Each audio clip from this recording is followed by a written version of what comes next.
So the first principle of pricing is one that's universal. I tell everyone that I speak to. Don't consider costs when setting your price. Now this is disturbing to some people because that's the first thing that you consider is what are my costs and I need to make profit off it. I say don't consider your costs. You want to do value-based pricing, not cost-based pricing. Now they've knocked you out. There are some times where you're going to consider costs, but here's the point. I want you to think about value. You're going to create value and you're going to extract a small amount of value for that. Costs have nothing to do with that equation. And oh, by the way, you don't really know your costs as your company progresses. This relates to how do you allocate overhead, things like real estate, other salaries, other salaries that aren't directly selling, lawyers, your own salary. How do you allocate those costs to the product?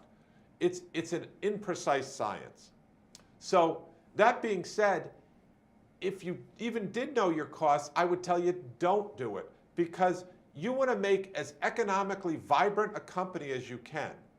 And what your customer really cares about is how much value you're producing for them and are they getting a good deal out of it. Think about it if you're a customer. You care, does this make me $10 worth? What did it cost? That's not as relevant to you. Your costs can vary and your customer doesn't want to be in that equation. They want to know how much they're going to pay for your price, whether prices go up or down. Now that could be totally different when you have a complete commodity like gasoline. Right. For our cars, the price goes up and down. But in general, people want to know what the price is for your product and then kind of have some stability in that price, at least over the short term. And in general, as an entrepreneur, you don't want your product to be a commodity. No, we want you to have a product that has some innovation in it that's making you different. That's the point of this entire course. It's easy to set up a business that's a commodity because all your customers making a decision on is price. You want customers that make a decision based on value. And once we say that, then we are definitely into value pricing.